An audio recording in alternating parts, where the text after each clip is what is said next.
Sayang sekali drone gua crash. Kalau tidak, mungkin terbang di sini bakal jadi footage yang sangat menarik.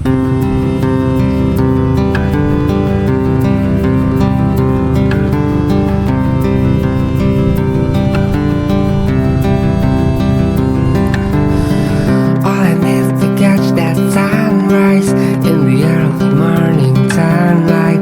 Take a million pictures of your eyes when the sun goes down. Don't say goodbye.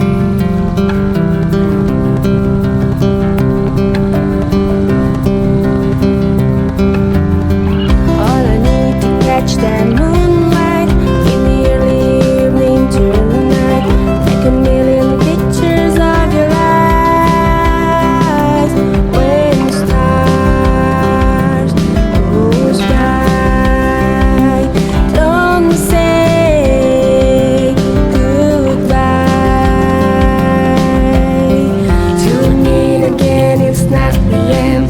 You and I, we start to face that time. Dari tadi kecepatan kami nggak lebih dari 40 km per jam. Sesuai dengan kondisi jalan dan pemandangan yang sayang kalau dilewatin dengan kecepatan tinggi. Udaranya itu loh sejuk banget.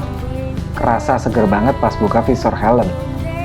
Kalau menurut Lukas, panjang perjalanan akan seperti ini. Bahkan di depan akan lewatin hutan. Udah gitu dia bilang kalau jalur selatan ini sepi. Nggak banyak yang lewat kecuali warga lokal dan beberapa pelancong yang mencari petualangan. Gue jadi penasaran akan seperti apa jalurnya di depan. BTW, ngomongin di depan gue ada Dimas dan Cimoy yang akhirnya touring bareng. Kalau dari obrolan tadi saat sarapan atau pas kita berhenti, sebenarnya Cimoy udah nggak kuat karena kehujanan terus. Tapi pas sampai lautan pasir Bromo, capeknya hilang. Begitu juga dengan Dimas yang sering ketinggalan pas tanjakan karena bawaannya cukup berat. Jokes ya bro. You and I, we start to face that time.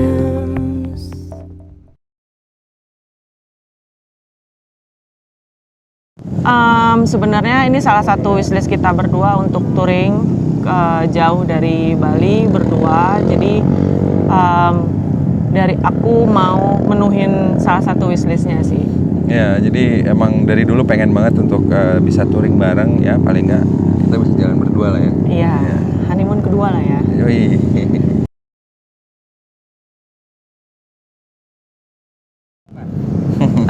Sebenarnya setelah 10 tahun sih baru bisa pergi berdua. Dan yang paling penting adalah jangan direncanain. Iya, harus mendadak. Yang pertama kendala tuh anak sakit, batuk pilek, terus bermasalah sama paru-paru juga. Jadi agak bingung mau ikut atau enggaknya, karena harus dibagi dua. Ya. Last minute baru bisa nentuin Last minute sore. baru bisa nentuin karena ngecek dulu kondisi anak harus sudah lebih baik, baru aku bisa ikut. Ya, sebenarnya agak khawatir juga sih untuk berangkat kalau istri lebih ke anak, kalau aku karena kerja nggak dapat istirahat sih. Jadi emang full lagi opening bahasa project. Jadi challenging banget sih pas kita mau nge-planning ini untuk berangkat Ya, ya. betul. Ya sih. Dari akunya juga pas berangkat totally udah nggak kuat banget karena ternyata nggak hanya motor ya, jadi kitanya juga Mentalnya harus disiapin juga sih Mentalnya. sebenarnya, karena emang ini pertama kali kita jauh banget. Jauh banget. Biasanya di Bali-Bali aja. ya. Yang pertama kalau dari kitanya, dianya yang ngantuk, akunya juga yang capek banget, tidur di Indomaret itu benar-benar 5 menit yang paling berharga, super berharga. Terus di jalan tiba-tiba ada bunyi suara apa ini segala macam yang panik gitu, terus yang ternyata baut lepas ya. Ya sekarang pun pulang pun juga agak sedikit deg-degan, cuman ya bismillah lah.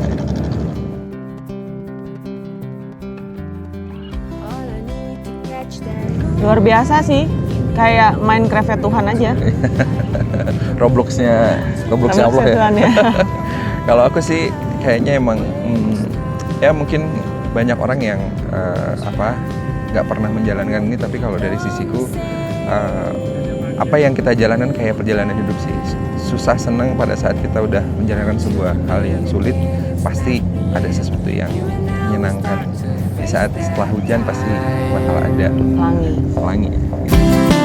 Across the skies, from miles and miles, look out you there and hold you there. I'll wait that time from days to years. With you are near, with all my Cause tears. I miss you now. Cause I miss you now. I miss you now.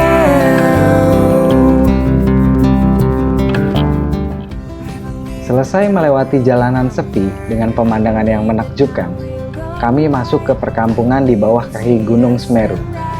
Untuk selanjutnya berencana makan siang di daerah Ranupane.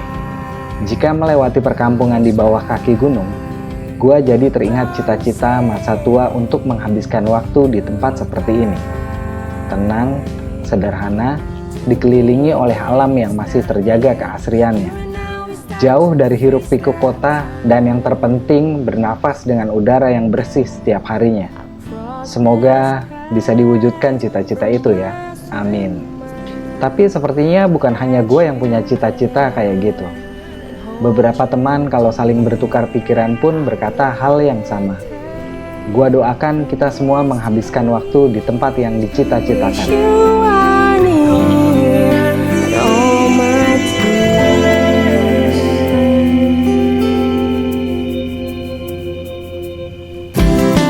We'll set the shine from night to night with all the faith and power free. We'll set the stars from empty skies with all the dreams.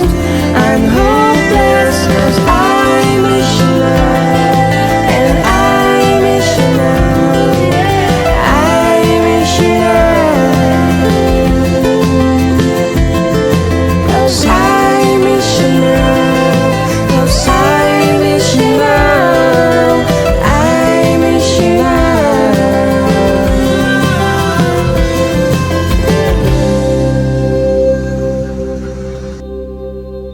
Kondisi udara yang cukup dingin ditemani kabut di sekitar area bikin perut ingin memakan apapun yang dihidangkan, Bung. Penjual makanan yang ada di kios-kios ini adalah penduduk sekitar, dan makanan yang dijual pun beragam. Senangnya, bisa makan dari hasil alam penduduk di sini. Kami makan dulu ya, Bung.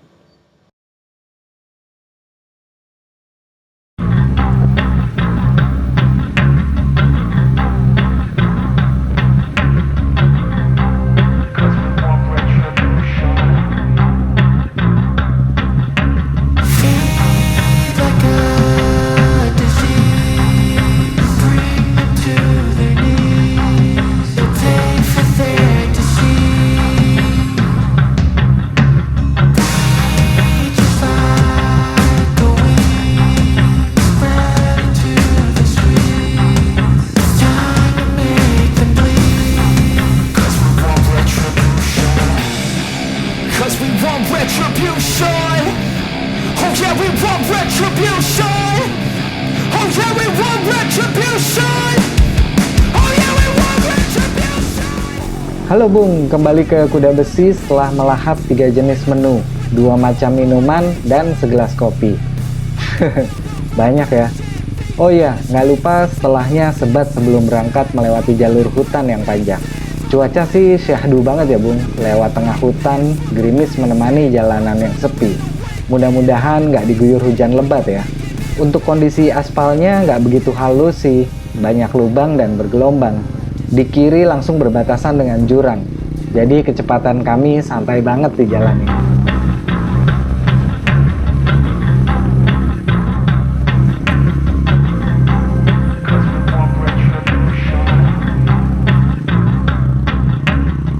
Oh ya, tadi saat makan di Ranupane, Ebi bilang dia akan pulang kampung dulu di Jember. Jadi dia nggak akan ikut sampai ke Bali. Karena jalur pulang yang kami lewati cukup dekat ke kampung halamannya. Dan dia menawarkan kami untuk ikut ke rumahnya karena dia mau menunjukkan satu hal yang gak akan ditemukan di Bali. Wah, gua dan yang lainnya jadi penasaran dong. Jadilah tebak-tebakan tadi. Hampir semuanya bilang itu pasti makanan. Tapi kata Ebi bukan, benda ini nggak bisa dimakan. Cluenya adalah cepat, besar, panjang, berisik, dan berat. Nah, cukup aneh kan cluenya? Gue sampai sekarang masih penasaran apa yang dimaksud Ebi itu. Cepat, besar, panjang, berisik, dan berat yang nggak ada di Bali.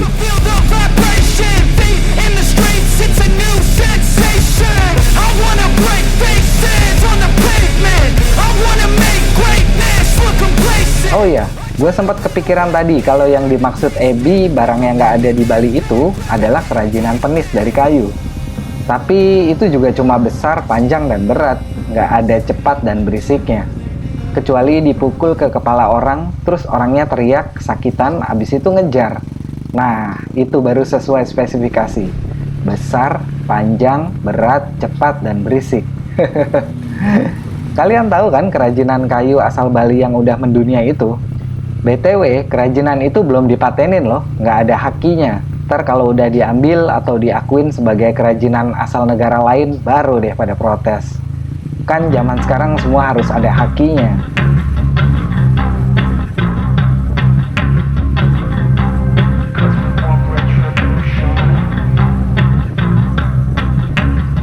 Kalau ngomongin hak kekayaan intelektual di Indonesia emang rendah banget kesadarannya, Bung, menurut gue ya. Beberapa kali karya tulis gue disadur dan diakui sebagai karya orang lain. Padahal tulisan itu udah diterbitkan di sebuah media besar. Atau kasus yang menimpa seorang sahabat yang berprofesi sebagai animator, yang tiba-tiba aja karyanya didaftarkan tanpa ada pemberitahuan ke dia. Tapi yang paling sering sih karya musik dari para pencipta lagu yang haknya jarang banget sampai ke tangan pencipta. Kebetulan gue punya teman lama yang jadi publisher musik besar di Jakarta. Ade Kunci namanya. Nah, kalau lo tahu band Kunci yang besar di era 2000-an awal, itu dia drummernya. Dia cerita banyak banget pencipta lagu yang karyanya dikomersialisasikan tanpa sepengetahuan penciptanya. Dan yang mengkomersilkan secara keuntungan finansial tuh gede banget, Bung. Gila kan? Kesadaran orang-orang di negara ini untuk menghormati hak kekayaan intelektual emang rendah banget sih menurut gue.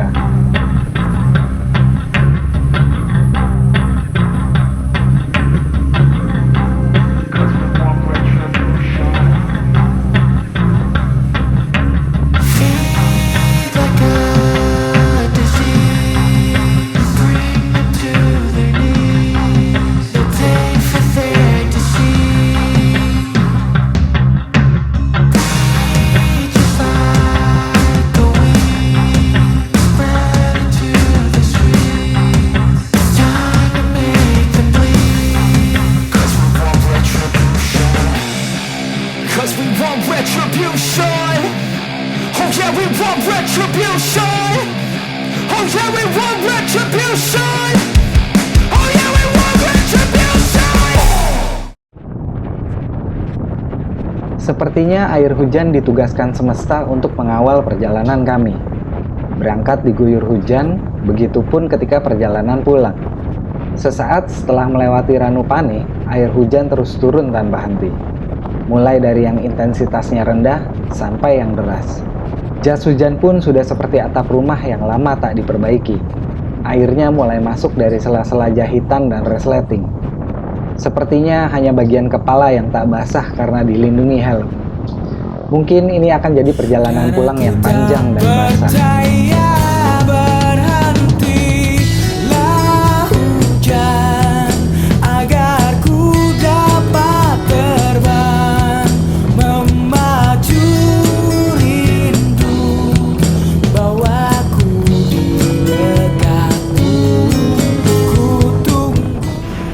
Sampai di kota Jember pun, hujan masih terus turun.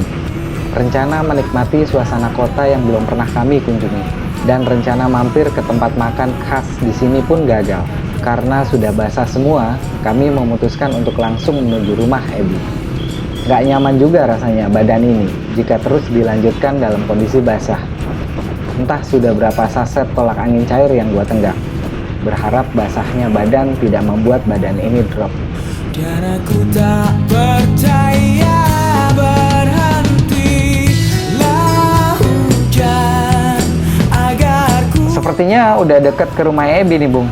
Udah masuk gang dari tadi. Makin deket ke rumah Ebi jadi penasaran lagi yang dimaksud Ebi tadi. Cepat, besar, panjang, berisik, dan berat. Mudah-mudahan benda itu beneran gak ada di Bali ya. Kalau ternyata cuman jokes, aduh, jadi ngerasa sia-sia perjalanan ke rumahnya diguyur hujan.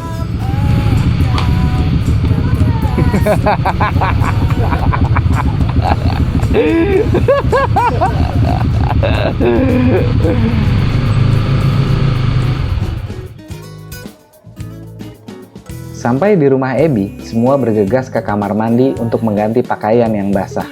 Setelah semua selesai, kami disuguhkan beberapa makanan dan tentu saja kopi panas.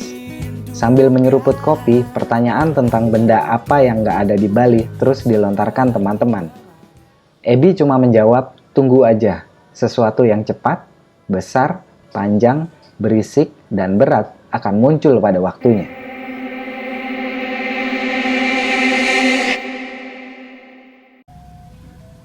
Kalian penasaran kan benda yang dimaksud Ebi? Ini dia yang dimaksud Ebi.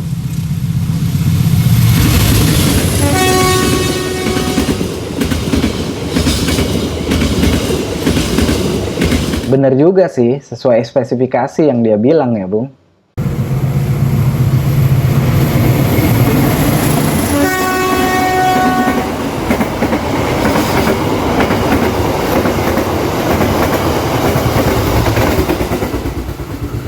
Baterai setan.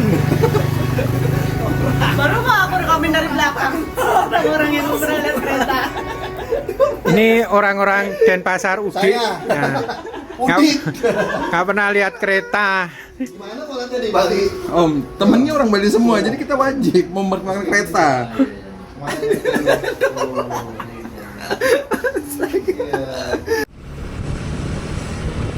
Perjalanan pulang pun kami lanjutkan tanpa Ebi. Mungkin karena faktor jalanan yang gelap dan cuaca yang terus hujan, membuat Lukas sangat hati-hati di depan. Dan salah satu faktor yang membuat kami jalan pelan adalah kondisi badan yang kelelahan. Kami memutuskan melakukan water break sebelum sampai di Pelabuhan Ketapang. Oh, hampir lupa. Gua sempat merekam interview duo Ebi dan Jo tadi saat berada di Bromo.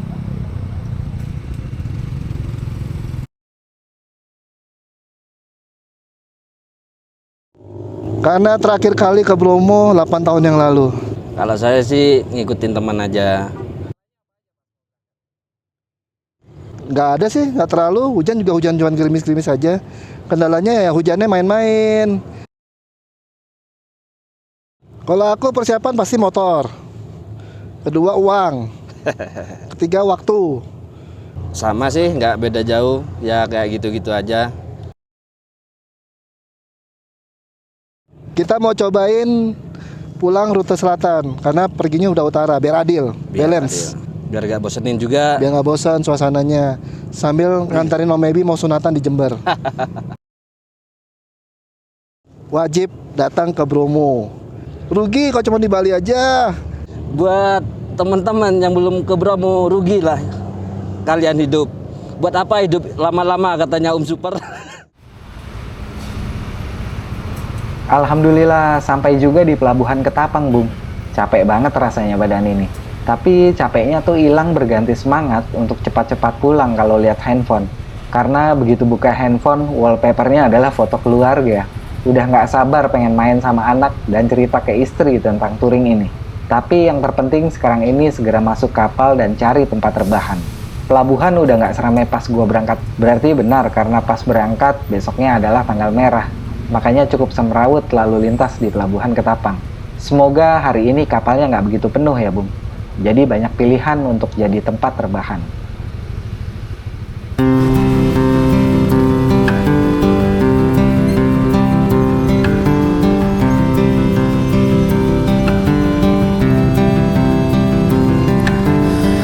All I need to catch that sunrise in the early morning sunlight.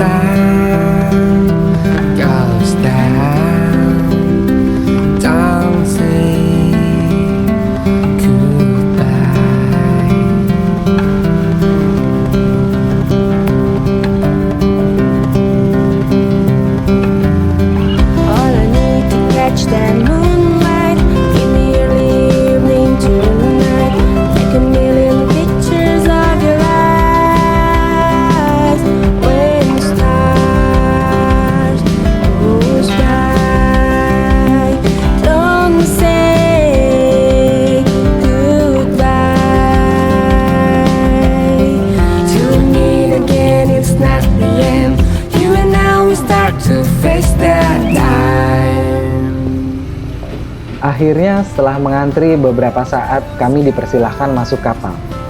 Closing video touring Bromo ini sepertinya akan sampai di sini saja, Bung. Karena perjalanan pulang dari pelabuhan Gilimanuk sampai ke rumah kondisinya sudah benar-benar gelap dan tidak ada lagi yang bisa gue ceritakan. Yang pasti kami semua selamat sampai di rumah masing-masing. Terima kasih untuk yang sudah mengikuti video touring ini. Terima kasih untuk Lukas yang sudah memimpin selama perjalanan dan sabar menghadapi keluhan pengendara baru kayak gue. Terima kasih untuk Joe yang sudah berbagi pengalaman touringnya dan jokes bapak-bapak garing yang terus dilontarkan agar kami tersenyum. Terima kasih untuk Dimas yang selalu ingat waktunya untuk mengisi perut dan membagi segala macam cemilan yang ada di boxnya. Terima kasih untuk Cimoy yang secara tak langsung mengingatkan kami untuk selalu hati-hati karena ada wanita yang menunggu di rumah. Dan yang terakhir, terima kasih untuk Edi yang memilih stay di Jember dan memberikan kami oleh-oleh yang gak akan kami lupai. Kereta api dan keripik usus khas Jember. Gua rebahan dulu ya, Bung. Let's sail and roll. Sampai ketemu lagi. And hold you